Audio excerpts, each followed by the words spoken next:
नमस्कार, स्वागत है आपका मुनाफे की मंडी में, जहां हम आपके लिए कमोडिटी मार्केट की बड़ी खबरें लेकर आते हैं, साथ ही आपके लिए बेहतरीन ट्रेडिंग कॉल्स भी लेकर आते हैं। सबसे पहले अपने मेहमानों से आपका परिचय करवा दें। हमारे साथ धर्मेश भाटिया साहब है एमिरेट्स एनवीडी से, और साथ ही वंदना भारती है एसएमसी ग्लोबल सिक्योरिटीज से, और मोतीलाल ओसवाल से किशोर नारने साहब है, और साथ ही आगे हमारे साथ क्रूड मार्केट पर पूरी चर्चा करने के लिए, पूरा आउटलुक बताने के लिए नरेंद्र तनेजा भी होंगे, जाने माने एनर्जी एक्सपर्ट। लेकिन सबसे पहले देख लेते हैं आज की कुछ बड़ी खबरें जिन पर आपको नजर रखनी चाहिए। गोल्ड की अगर बात करें तो यहाँ पर दबाव है। एमसीएक्स गोल्ड 50,500 के आसपास चल गया है। करीब करीब 200 रुपए की कमजोरी हम यहाँ पर देख रहे हैं।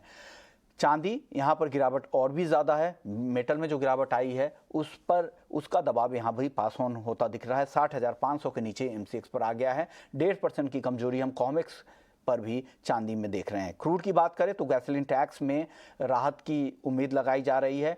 आज यूएस प्रेसिडेंट जो बाइडेन की आज 7 बड़ी तेल कंपनियों के साथ वहां पर बैठक है, और कैसे फ्यूल कीमतों पर काबू पाया जाए इस पर अहम चर्चा होने वाली है। ब्रेंट देखिए 110 तक आज फिसल गया, हालांकि अभी भी 111 के नीचे ही कारोबार कर रहा है। नेचुरल गैस 2 महीने के निचले स्तर पर है। ऊपरी स्तरों पर अब मांग कम है। 520 के आसपास एमसीएक्स पर आज कारोबार कर रहा है। कॉपर की बात करें तो पूरे ही बेस मेटल्स में जो ग्लोबल ग्रोथ की चिंता है उसका यहां पर दबाव दिख रहा है। 1% से ज्यादा की गिरावट कॉपर की कीमतों पर दिख रही है। अब बात एग्री मार्केट की कर लेते हैं। मेंथा यहां पर हल्की कमजोरी है। एक रेंज में ही कारोबार हो रहा है। 1020 रुपए के आसपास मेंथा ऑयल ट्रेड कर रहा है।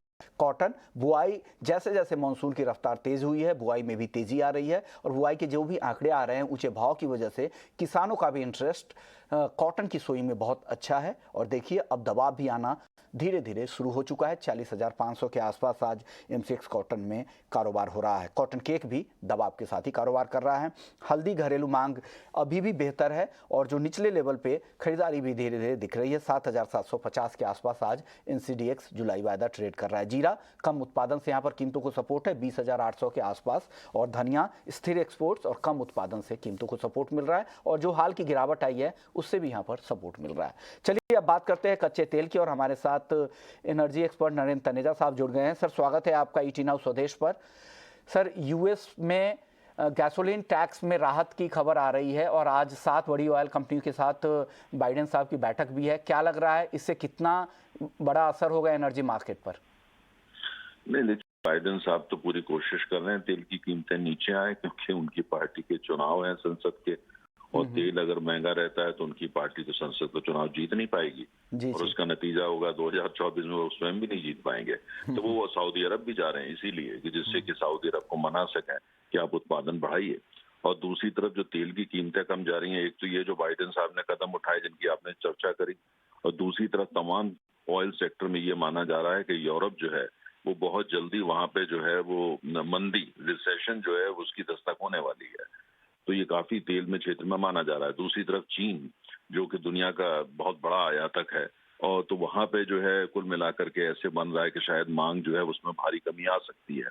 तो ये सारे फैक्टर हैं जो आज रिफ्लेक्ट कर रहे हैं। हमें ये नहीं भूलना चाहिए कि जो भी आज ब्रेंट की कीमत है जिसकी अभी आपने चर्चा करी, उसके अंदर अभी भी $25 का प्रीमियम है, और प्रीमियम जो है वो पूरी ग्लोबल सिचुएशन का है, खासतौर से यूक्रेन को लेके जो नए हालात बने, जिस हिसाब से सैंक्शंस लगे उसका है।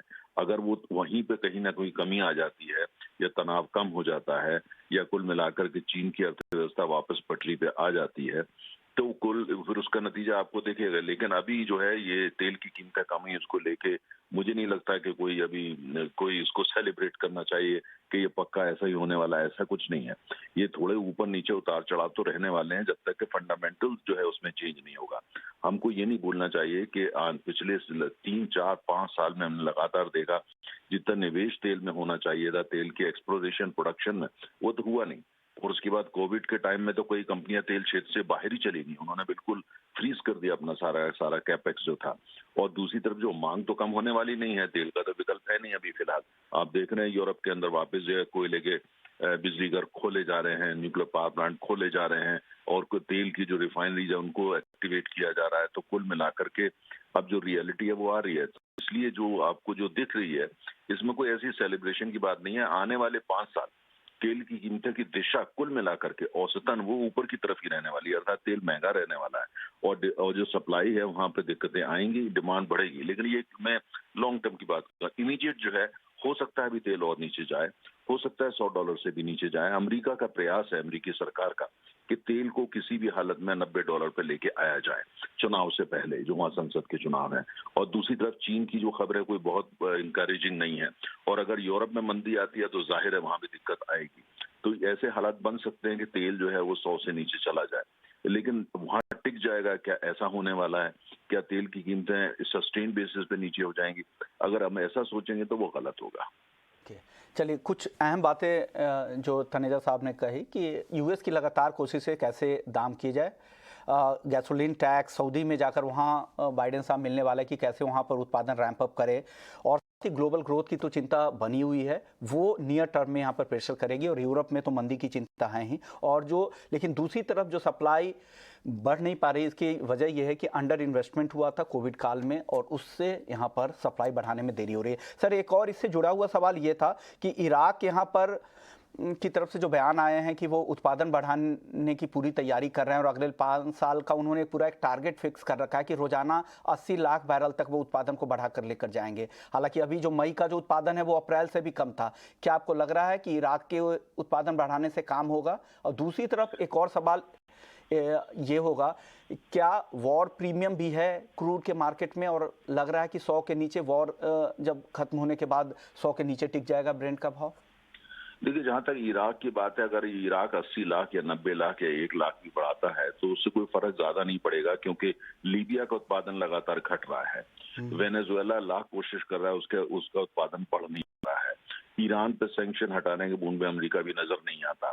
दूसरी तरफ रूस का जो तेल है, जो खासतौर से जो 3 मिलियन बैरल्स है, वो बाजार से कहीं ना कहीं हटेगा, और वो कुल ऐसी दिशा में जाएगा जहां चीन वगैरह की तरफ या एशिया के देशों में। तो कुल मिलाकर के सप्लाई कंस्ट्रेंट तो बनी रहेंगी, लेकिन जो राहत मिल सकती है वो राहत मिल सकती है अगर यूक्रेन का युद्ध चल रहा है, जिसके बारे में कहा जा रहा है ये लंबा युद्ध चलने वाला है, अगर वहां किसी तरीके का ऐसा शांति हो जाए या कम से कम बातचीत शुरू हो जाए, जिससे जो रूस का तेल है वो बाजार में आने लगे, खासतौर से यूरोप के बाजार के अंदर वो चलता रहे, अभी भी आ रहा है लेकिन वो चलता रहे, अगर ऐसा कुछ होता है जी, जो यूक्रेन प्रीमियम है तेल में, ये यूक्रेन प्रीमियम कोई कहता है $25, कोई कहता है $30, लेकिन औसत आप मान के चलिए कि $25 है। आज की तारीख में भी $20 से $25 यूक्रेन का प्रीमियम है, मतलब यूक्रेन से जो हालात पैदा हुए उसका प्रीमियम है। अगर वहां थोड़ी सी राहत मिलती है या कहीं पे कोई ब्रेक थ्रू होता है तो जाहिर है कि तेल की कीमतें नीचे आएंगी। जो आज ब्रेंट की कीमत है, इसका डिमांड सप्लाई से कतई कोई लेना देना नहीं है। इसमें बहुत बड़ा यूक्रेन का प्रीमियम है, अंतर्राष्ट्रीय फैक्टर्स का प्रीमियम है, जो एक्सपोर्टर्स हैं उनका एक थोड़ा लालच, उनका प्रीमियम है, जो इन्वेस्टर्स हैं खासतौर से हेज फंड्स वगैरह जो प्ले करते हैं उनका अपना काफी तरह से लालच है। ये बहुत सारे फैक्टर, डिमांड सप्लाई के फंडामेंटल्स चले तो आज की तारीख में तेल की कीमत जो है $85 से ऊपर नहीं होनी चाहिए। ये जबकि तेल की सप्लाई में कहीं ना कहीं दिक्कतें हैं कई देशों से, फिर भी $85 पर बैरल से ऊपर ब्रेंट नहीं होना चाहिए। बाकी जो ऊपर की कीमत है उसकी कारण जो है वो डिमांड सप्लाई नहीं है, उसके कारण अन्य जिनकी मैंने चर्चा करी। शुक्रिया सर, आपने वक्त निकाला और पूरा ही मार्केट समझाया कि क्या स्थिति है। और वॉर प्रीमियम तो है ही, जब भी वॉर खत्म होने पर डेफिनेटली भाव नीचे आएंगे। उनको, चंदेजा साहब को भी लगता है कि $85 अगर वॉर खत्म हो जाए तो $85 एक रीजनेबल प्राइस ब्रेंट का यहाँ पर दिखता है।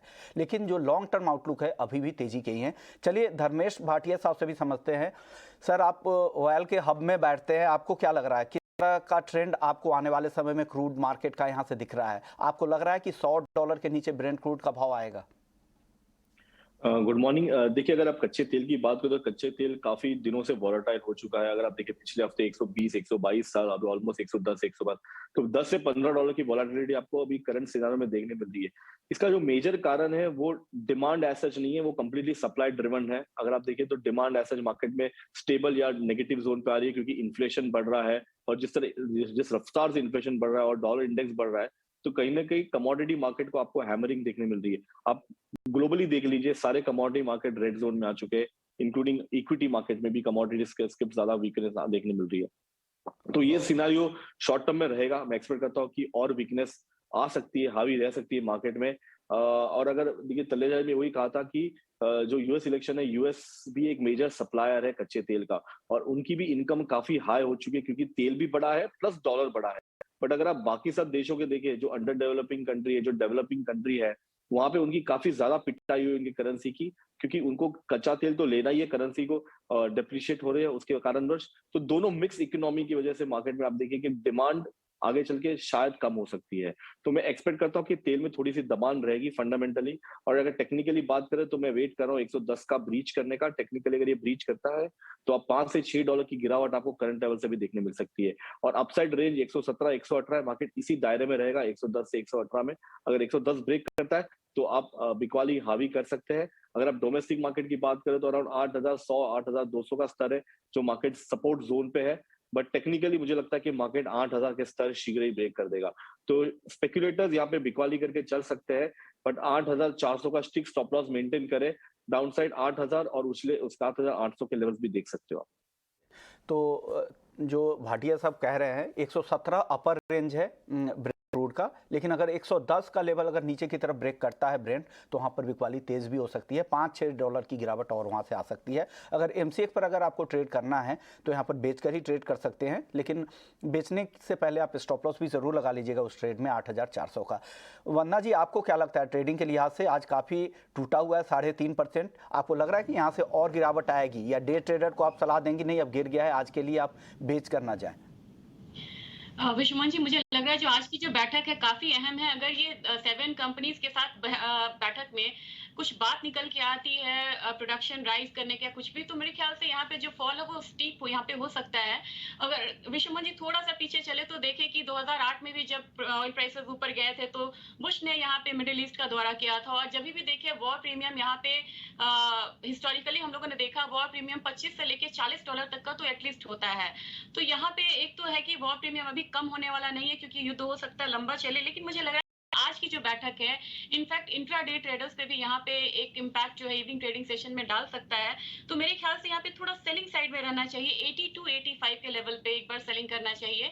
छोटा टारगेट देना चाहूंगी 8200 का, स्टॉप लॉस इसका रखना चाहिए 8325 का।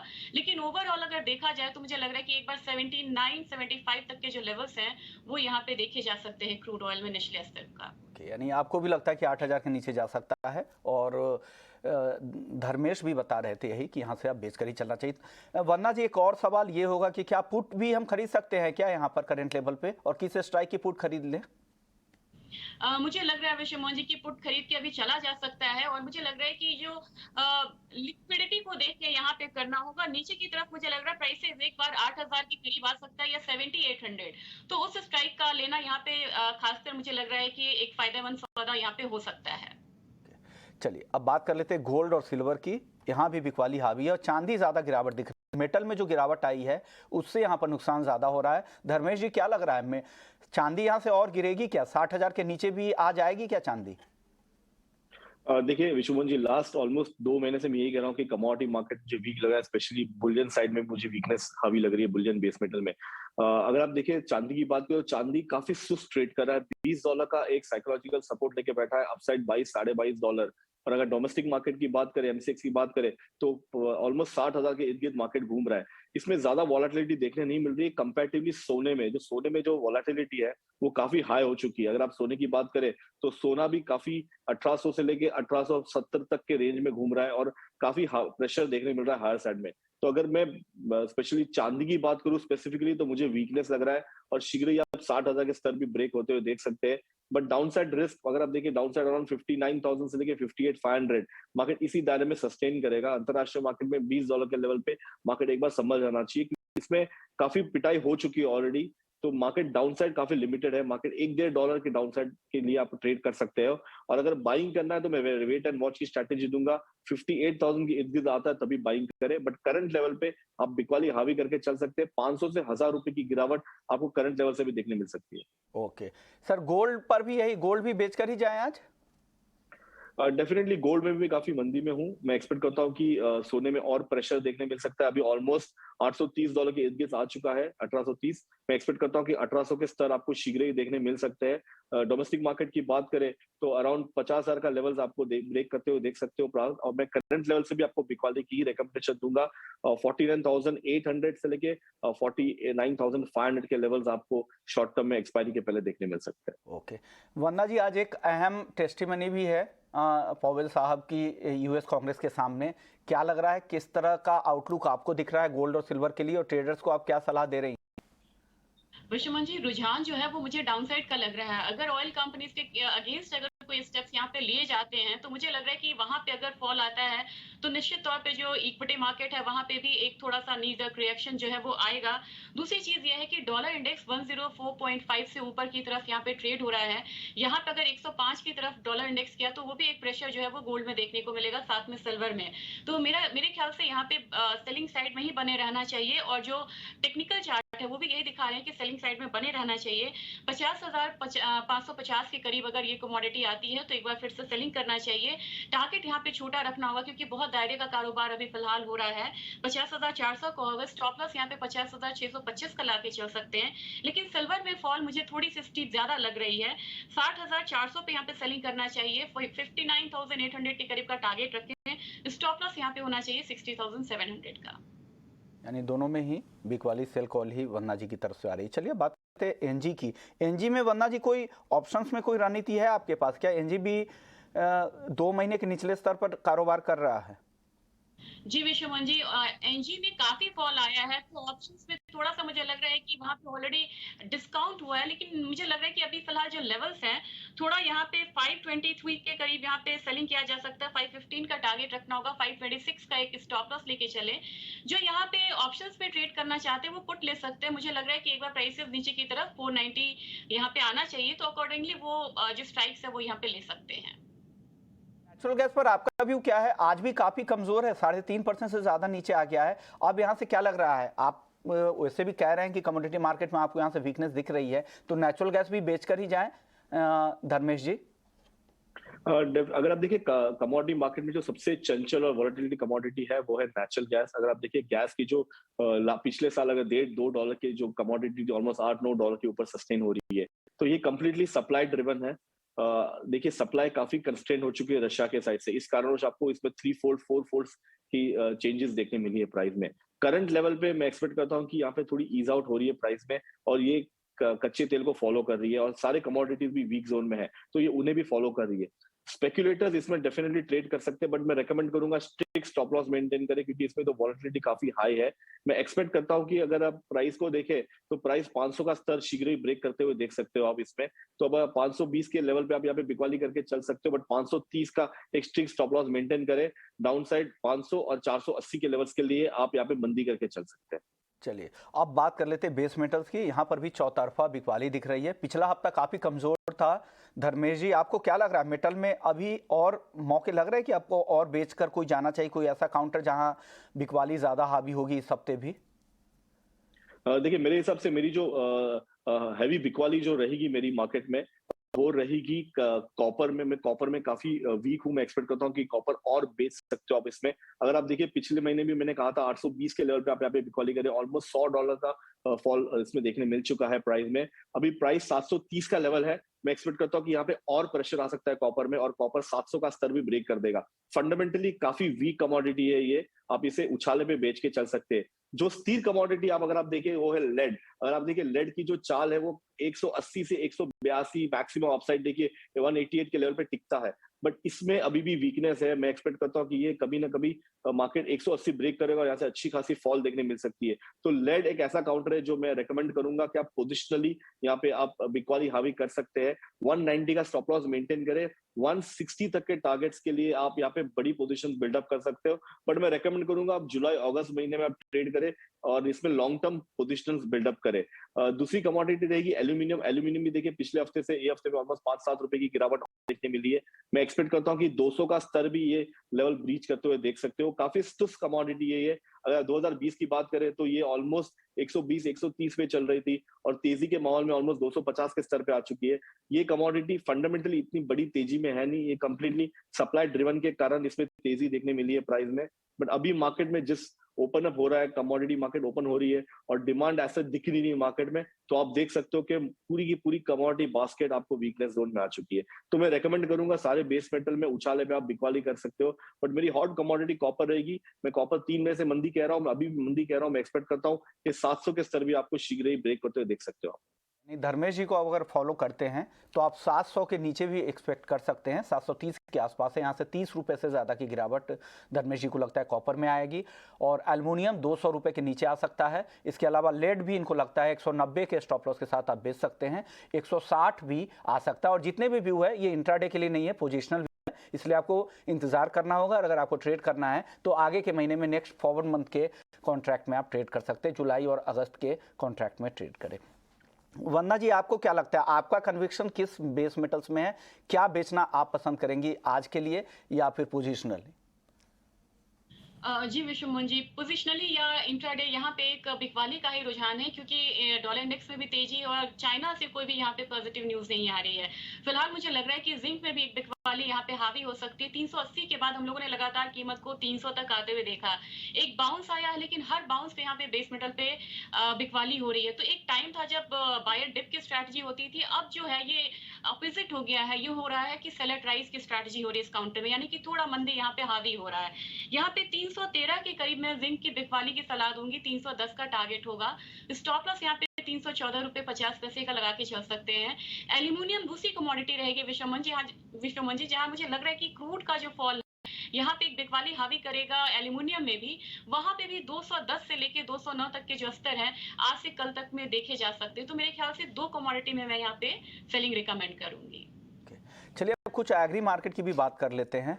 अब नॉन एग्री मार्केट की बात हो गई तो कॉटन के बुआई के जो नंबर है वंदना जी, वो काफ़ी अच्छे आ रहे हैं और उसका दबाव भी यहाँ पर दिख रहा है। और कॉटन केक तो लगातार गिरता जा रहा है। आपको क्या लग रहा है, कॉटन केक से जुड़े हुए काफ़ी सवाल दर्शक भेजते रहते हैं, और कॉटन केक दोनों में क्या लग रहा है आपको यहाँ से?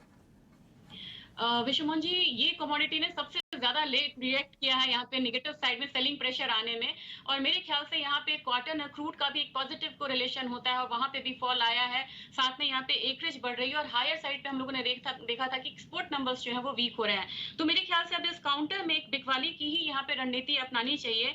कॉटन की बात करूं तो मैं थोड़ा सा यहाँ पे लंबा टारगेट देना चाहूंगी। जुलाई कॉन्ट्रैक्ट में मुझे लग रहा है कि 40,000 तक के भी जो प्राइसेस है की तरफ यहाँ पे आ सकते हैं। तो 46,000 हम लोगों ने आता हुआ देखा था। अभी मुझे लग रहा है कि 2,500 से 3,000 तक का जो फॉल है इजीली इस काउंटर में आएगा। लेकिन इतना ज्यादा मुझे कॉटन ऑयल सीड केक पे नहीं लग रहा है, क्योंकि ऑलरेडी यहाँ पे शार्प फॉल हम लोगों ने आता हुआ देखा है। कॉटन ऑयल सीड पे जो ट्रेडिंग हो रही है बहुत हाई लिक्विडिटी के साथ हो रही है। तो मुझे लग रहा है कन्विक्शन बहुत हायर है यहाँ पे सेलिंग साइड में। नीचे की तरफ जुलाई कॉन्ट्रैक्ट की बात करूं तो मुझे लग रहा है कि 2500 से 2475 ये एक स्तर है जहां तक ये कमोडिटी जा सकती है। और वहां पे हो सकता है कि एक बार कंसोलिडेशन मोड भी यहाँ पे देखने को मिले। चलिए ग्वार पर आपसे एक सवाल लेंगे, लेकिन उससे पहले मानसून का अपडेट दे देते, क्योंकि मानसून का फैक्टर काफ़ी ज़्यादा काम करता है। जैसे जैसे मानसून की चाल बढ़ती है यहाँ पर गिरावट बढ़ने की भी संभावना हो जाती है। अब तक जो आंकड़े आए हैं, कल तक 1 जून से 21 जून तक जो डेफिसिट है पूरे मानसून की, वो घटकर अब 2% हो गई है। और शुरुआती हफ्ते में हमने देखा था जून के कि वो डेफिसिट 40% तक हो गई थी, जो घटकर अब सिर्फ 2% रह गई। यानी शानदार रिकवरी आप कह सकते हैं कि मानसून की चाल में। और कल देश भर में सामान्य से 47% ज़्यादा बारिश हुई है। और शुरुआती 2 हफ्तों के बाद हम देख रहे हैं कि अच्छी रिकवरी अब यहाँ पर देखने को मिले। और कई सारे ऐसे राज्य हैं, चाहे असम हो, पश्चिम बंगाल हो, उत्तर भारत में अब हीट वेव खत्म हो गया है, प्री मानसून अच्छी बारिश हो रही है, राजस्थान में अच्छी बारिश है, MP में काफ़ी अच्छी बारिश हो रही है। तो बारिश के फ्रंट पर अच्छी खबरें आ रही है। इस बीच में आपको क्या लग रहा है, ग्वार सीड और ग्वार गम आज तो रिकवरी दिखा रहा है वंदना जी, क्या इस रिकवरी में हम खरीदारी करें या रिस्की है और भी बिकवाली आ सकती है अगर मानसून की चाल तेज हुई तो? विश्वमोहन जी, जब से नॉर्मल मानसून की बात हुई तब से ही इसके चार्ट पे हम लोगों ने बिकवाली आता हुआ देखा है और नेगेटिव कोरिलेशन इसने अगेन प्रूव किया है। अभी फिलहाल मुझे लग रहा है कि काफी स्टीप फॉल यहाँ पे आ चुका है दोनों ही कमोडिटी में। और मेरे ख्याल से यहाँ पे ग्वार गम के जो एक्सपोर्ट नंबर्स थे वो भी यहाँ पे मई में इंप्रूव हुए हैं। और ये जो लोअर लेवल्स हैं ये एनकरेज करेंगे कि एक्सपोर्ट्स जो है वो थोड़ा सा और स्ट्रांग हो जून के महीने में। तो मेरे ख्याल से एक्सपेक्टेड है यहाँ पे कि जून का जो डेटा है वो भी इंप्रूव होके आएगा एक्सपोर्ट का। मुझे लग रहा है कि यहाँ पे फिलहाल बाइंग में रहना चाहिए। मैं पोजिशनल ट्रेड नहीं, लेकिन मैं इंट्राडे में यहाँ बताना चाह रही हूँ 5560 एक लेवल रहेगा जहाँ पे बाइंग रिकमेंड करना चाहूंगी। 5620 का टारगेट रखे। स्टॉप लॉस यहाँ पे होना चाहिए 5530 का। और मुझे लग रहा है कि गम में भी 200 से 250 रुपए तक की जो बढ़त है, एप्रिसिएशन, वो देखने को मिल सकता है। मतलब ये जो खरीदारी है नियर टर्म के लिए, इंट्राडे 1 से 2 दिनों के लिए ये व्यू है, लेकिन लॉन्ग टर्म व्यू फिर आपको आगे हम बताते रहेंगे। चलिए रुपये की चाल पर नजर डाल लेते हैं। आज रुपया फिर से वापस से कमजोरी दिखा रहा है, 78-21 के आसपास चला गया है डॉलर के मुकाबले। धर्मेश जी, क्या लग रहा है करेंसी मार्केट का आउटलुक? देखिए, रुपए की बात करें तो मैं रुपए में अभी भी काफी पोजिशनली वीक एक्सपेक्ट करता हूँ कि 80 के स्तर आपको शीघ्र ही देखने मिल सकते हैं। मैं एज अ ओवरऑल बास्केट देखता हूँ, एशियन कमोडिटी और एशियन करेंसी की बात करें तो अगर आप श्रीलंका देखें, आप नेपाल देखें, आप पाकिस्तान देखें, क्योंकि हम सारे करेंसीज इवेल्युएट करते हैं। पूरा जो बास्केट है एशियन मार्केट का, सब में पिटाई हो चुकी है 15 से 20% की। बट उसके अगेंस्ट में अगर आप देखें तो रुपया अभी भी 5 से 7% वीक हुआ है। तो इसमें जो वीकनेस होने की गुंजाइश काफी ज्यादा है। As a stable economy, as a stable country, market काफी स्थिर है। बट बाकी सारे करेंसीज काफी डिवेल्यूट हो चुके हैं। आप जापानीज येन देखिए, आप ऑस्ट्रेलियन डॉलर्स देखिए, आप स्टर्लिंग यूरो देखिए, 20-20, 25-25% वीक हो चुका है। तो मेरे हिसाब से आगे चल के रुपया भी मुझे लगता है कि वीक होगा ही होगा और प्राइस आपको 80 के स्तर भी ब्रेक करते हुए देख सकते हो। तो मैं निवेशकों को रेकमेंड करूंगा कि पोजिशनली मैं काफी वीक में जोन में हूं, आप डॉलर खरीद के चलिए, आपको अच्छा मुनाफा रहेगा। यानी डॉलर खरीद कर जाए, अच्छा मुनाफा होगा। और लग रहा है धर्मेश जी को कि आगे और यहाँ पे वीकनेस आ सकती है। 80 डॉलर के 80 रुपए तक का भी लेवल, $1 का भाव यहाँ पर देखने को मिल सकता है। शुक्रिया धर्मेश जी आपका, वरना जी आपका, आप लोगों ने वक्त निकाला और बेहतरीन ट्रेडिंग कॉल्स दिए। तो मुनाफे की मंडी